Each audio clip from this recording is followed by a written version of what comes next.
Hello everyone, welcome to my YouTube channel.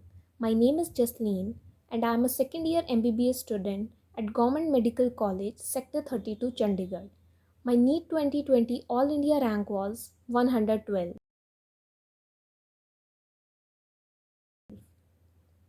Today in this video, we'll be learning one of the most important chapters of general pathology, that is neoplasia. सबसे पहले word neoplasia का मतलब क्या है? The word neo means new and plasia means growth. So it means new growth and इसे neoplasm भी बोलते हैं. अब और डिटेल में बात करते हैं कि neoplasm exactly है क्या. So it is basically a disorder of cell growth. ये स्टार्ट कहाँ से होता है? एक सिंगल सेल से. इस सिंगल सेल में सीरीज ऑफ म्यूटेशंस होती हैं.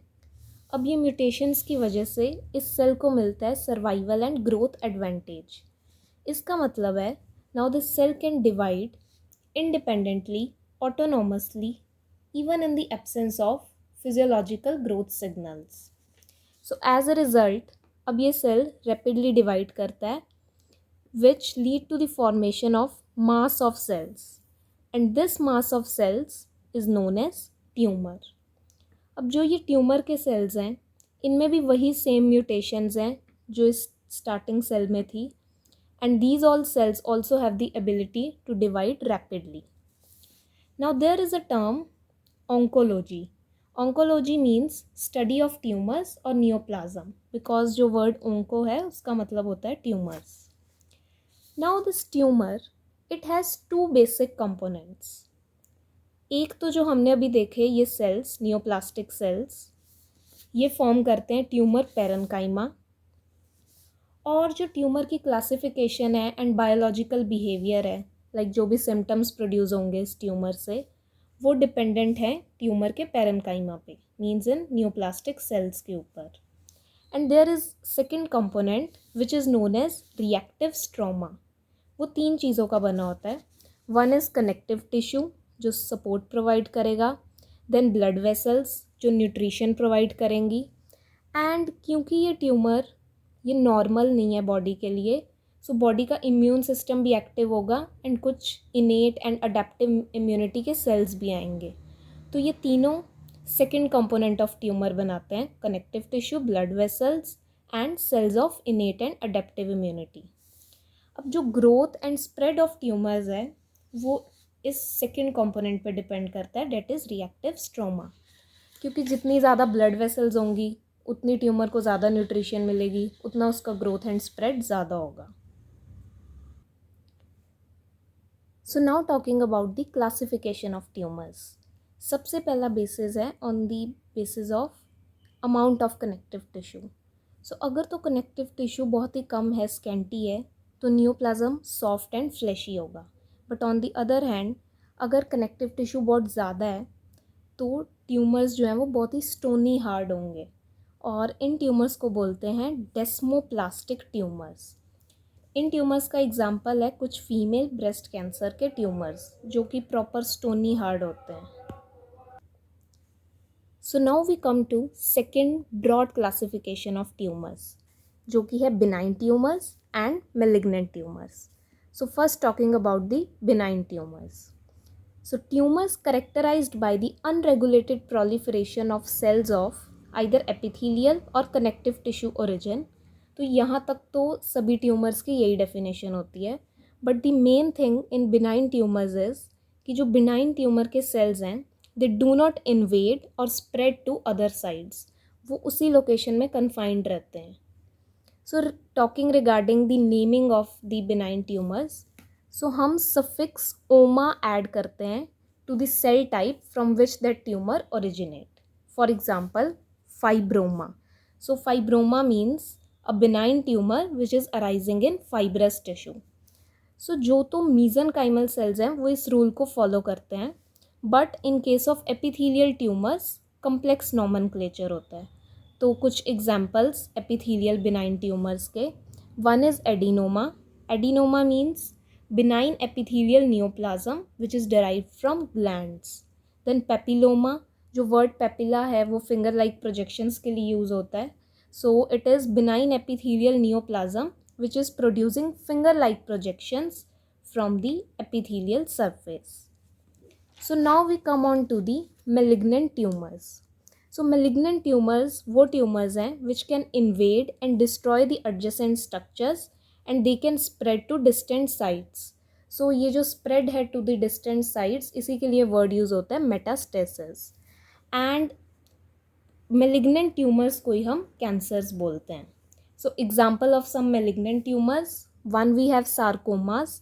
Sarcomas word use होता है उन malignant tumors के लिए जो अराइज करते हैं सॉलिड मीजनकाइमल टिश्यूज़ में. एग्जाम्पल फाइब्रोसार्कोमा मीन्स जो फाइब्रस टिश्यू में अराइज करता है. Then second is leukaemias. Leukaemias word specific है उन ट्यूमर्स के लिए जो ब्लड फॉर्मिंग सेल्स में अराइज करते हैं.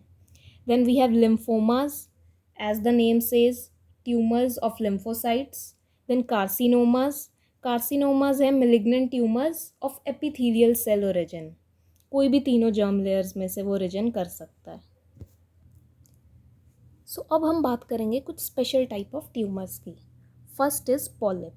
पॉलिप का मतलब होता है कि जब कोई tumour, it can be benign और मेलिग्नेंट, वो मैक्रोस्कोपिकली विजिबल प्रोजेक्शन प्रोड्यूस करता है म्यूकोजल सरफेस के ऊपर, तो उसे बोलते हैं पॉलिप.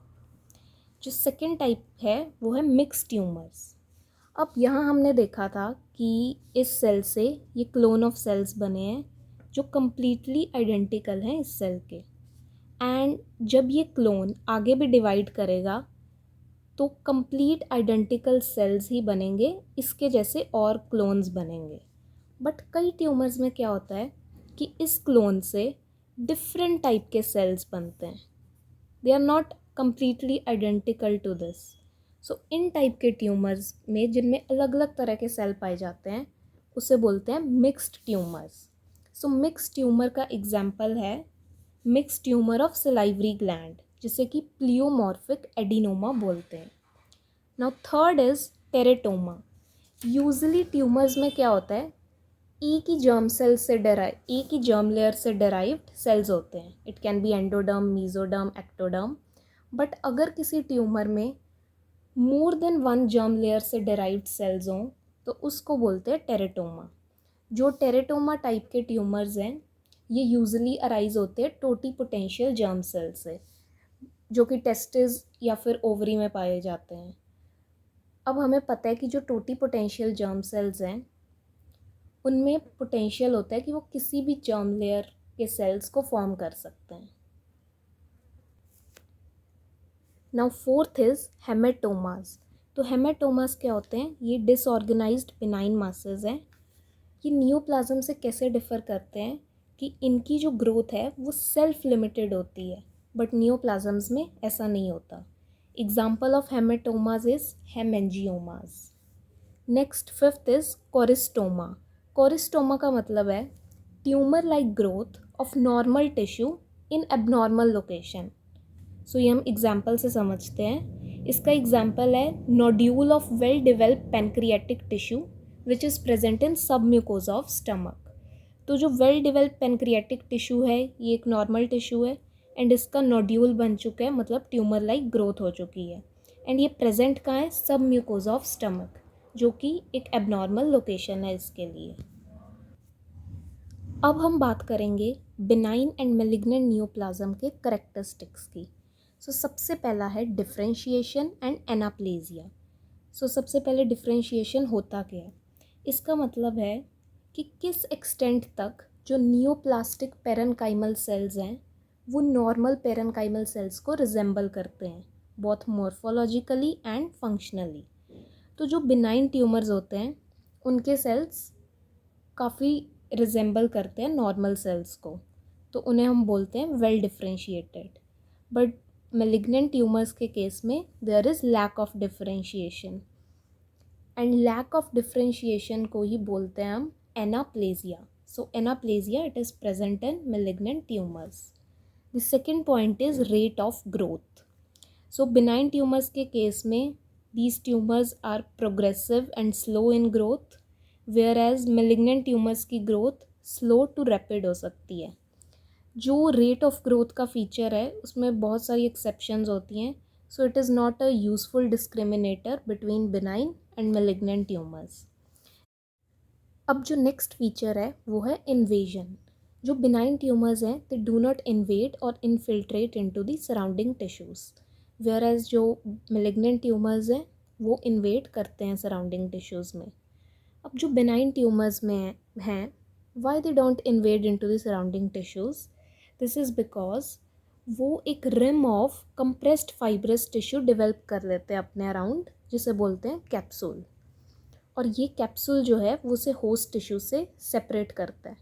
अब ये कैप्सूल की फॉर्मेशन कैसे होती है बिनाइन ट्यूमर्स में? बेसिकली ट्यूमर के प्रेशर से हाइपोक्सिया क्रिएट होता है, जिसकी वजह से फाइब्रोब्लास्ट एक्टिवेट हो जाते हैं बिकॉज ऑफ हाइपोक्सिया. एंड ये जो फाइब्रोब्लास्ट हैं वो एक्स्ट्रा सेलुलर मैट्रिक्स सिक्रीट करते हैं, एंड ये एक्स्ट्रा सेलुलर मैट्रिक्स की डिपोजिशन से ही कैप्सूल की फॉर्मेशन होती है. जो इनकैप्सुलेशन है बिनाइन ट्यूमर्स की, ये इनकी ग्रोथ को प्रिवेंट नहीं करती, बट ये ट्यूमर्स को रेडिली पैल्पेबल एंड डिस्क्रीट बनाती है. And we have some exceptions in this. जो हेमेंजियोमाज हैं they are benign masses, but ये अनइनकैप्सुलेटेड होते हैं, मतलब though they are benign but they do not have a capsule. जो मेलिग्नेंट ट्यूमर्स हैं ये तो नॉन कैप्सुलेटेड ही होते हैं. Sometimes they can be pseudo-encapsulated. Now the next feature is metastasis. Metastasis का मतलब होता है ट्यूमर का स्प्रेड होना उन साइट्स पे जो फिजिकली डिसकॉन्टीन्यूअस हैं with the primary tumour. And ये जो फीचर है वो ट्यूमर्स को बनाता है मेलिग्नेंट. कुछ मेलिग्नेंट ट्यूमर्स ऐसे हैं जो मेटास्टाइज नहीं करते. उनका एग्जाम्पल है, first is gliomas in central nervous system and second is basal cell carcinomas of skin. Now next will talk about the pathways of spread of malignant tumours. There are 3 pathways. जो पहला है वो है direct seeding of body surfaces और cavities. मतलब जो tumours हैं वो डायरेक्टली पेनिट्रेट कर जाते हैं कैविटीज़ में जहाँ पे कोई फिजिकल बैरियर नहीं होता. जो मोस्ट कॉमनली इन्वॉल्व कैविटी है वो है peritoneal cavity, but pleural cavity, pericardial cavity etcetera ये सब भी अफेक्ट हो जाती हैं. जो direct seeding of body services in और कैविटीज़ वाला पाथवे ऑफ स्प्रेड है वो करेक्टरिस्टिक होता है ओवेरियन कार्सिनोमा का. So now there is a term pseudomyxoma peritonei. इसका मतलब है ये कंडीशन होती है जब म्यूकस सिक्रीटिंग अपेंडिशियल कार्सिनोमास या फिर ओवेरियन कार्सिनोमास ये पेरिटोनियल कैविटी को जेलेटिनस नियोप्लास्टिक मास से फिल कर देते हैं, क्योंकि ये म्यूकस सिक्रीटिंग है एंड ये पेरिटोनियल कैविटी में स्प्रेड कर रहे हैं और वहाँ पे ये म्यूकस सिक्रीट कर देते हैं एंड पूरी कैविटी को म्यूकस से जेलेटिनस नियोप्लास्टिक मास से फिल कर देते हैं. एंड इस कंडीशन को बोलते हैं pseudomyxoma peritonei. Now the next pathway of spread is lymphatic spread, मतलब लिम्फ चैनल्स के थ्रू. ये कॉमन पाथवे है for the spread of carcinomas. Carcinomas थे जो मेलिग्नेंट ट्यूमर्स एपिथेलियल सेल से आते हैं. Now example, carcinoma of breast जो कि अपर आउटर क्वाड्रेंट से अराइज करता है यूजुअली. जो ब्रेस्ट के 4 क्वाड्रेंट्स होते हैं, तो ये कार्सिनोमा ऑफ ब्रेस्ट स्प्रेड करता है towards the axillary lymph nodes. The second example is carcinoma of lung जो कि अराइज करता है रेस्पिरेटरी पैसेजेस में. वो मेटास्टाइज करता है to the perihilar, tracheobronchial and mediastinal lymph nodes में. जो लोकल लिम्फ नोड्स होती हैं बेसिकली जो ट्यूमर के पास लोकली प्रेजेंट है, वहाँ पे मेटास्टेसिस स्किप हो जाता है बहुत बार. उसका रीज़न ये है कि कई बार ट्यूमर के अराउंड इन्फ्लेमेशन हो जाती है जो कि इन लिम्फेटिक चैनल्स को ऑब्लिटरेट कर देता है, तो यहाँ पे ट्यूमर सेल्स जो हैं मेटास्टाइज नहीं कर पाते. Now there is a term known as sentinel node. Sentinel node का मतलब होता है वो फर्स्ट लिम्फ नोड जो लिम्फ रिसीव करती है फ्रॉम द प्राइमरी ट्यूमर, उसे बोलते हैं सेंटिनल लिम्फ नोड. अब इसे हम मैप कर सकते हैं डाइज इंजेक्ट करके, और इससे हमें मेटास्टेसिस के बारे में पता चलता है. Now the third and the last pathway of spread is hematogenous spread, that is through the blood. And hematogenous spread जो है ये टिपिकल होता है सार्कोमास का, जो कि मीजनकाइमल सेल्स से ओरिजिन करने वाले मेलिग्नेंट ट्यूमर्स हैं.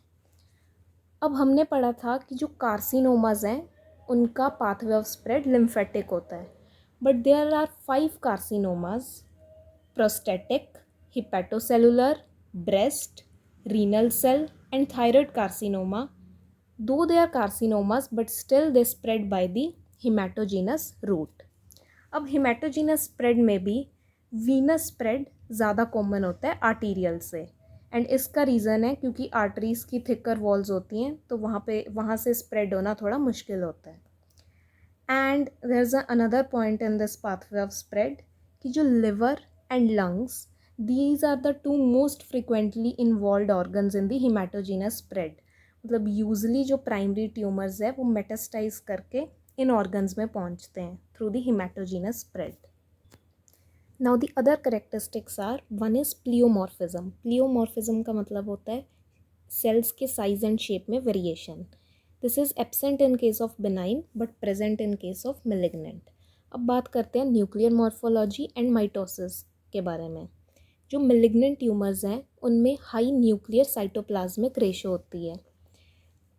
नॉर्मल रेशो होती है 1:4 या फिर 1:6, बट इनमें 1:1 पाई जाती है मेलिग्नेंट ट्यूमर्स में. जो क्रोमेटिन है वो बहुत ही डार्कली स्टेन्ड होता है, जिसे बोलते हैं हाइपर क्रोमेटिक. एंड जो न्यूक्लियोलाई हैं वो भी बहुत large and numerous nucleoli present होते हैं. टॉकिंग रिगार्डिंग माइटोसिस, हमें एटिपिकल बिजार माइटोटिक फिगर्स मिलती हैं एंड बहुत सारे सेल्स माइटोसिस में प्रेजेंट होते हैं. This shows that it is rapidly dividing. But ये सब चीज़ें बिनाइन ट्यूमर्स के केस में इतनी प्रोमिनेंट नहीं होती. Now there are 2 another terms. One is metaplasia and dysplasia. These are also related to tumour formation. Metaplasia का मतलब होता है replacement of one type of cell with another type. जो मेटाप्लेजिया है वो हमेशा जब भी टिश्यू डैमेज होता है, रिपेयर होती है and then regeneration. And regeneration के केस में जो रिप्लेसिंग सेल है वो इस तरह का होता है कि it is better suited to the alteration in the local environment. इसको हम एक एग्जांपल से समझते हैं. जब गैस्ट्रोइसोफेजियल रिफ्लक्स डिजीज़ होता है, इसकी वजह से डैमेज हो जाता है एंड रिप्लेसमेंट हो जाती है स्क्वैमस एपिथेलियम ऑफ ईसोफेगस की by the glandular epithelium. So this is an example of metaplasia. अब जो ग्लैंडुलर एपिथेलियम है, जो रिप्लेसिंग एपिथेलियम है, ये मोर सूटेड है to the acidic environment which is present there. Now the next is dysplasia. Dysplasia का मतलब होता है डिसऑर्डर्ड ग्रोथ. डिस्प्लास्टिक चेंजेस जो हैं उनमें प्लियोमॉर्फिज्म होगा, high nuclear cytoplasmic ratio, hyperchromatic nuclei etcetera. अब इसी से रिलेटेड एक टर्म है प्री इन्वेजिव नियोप्लाज्म और कार्सिनोमा इन सीटू.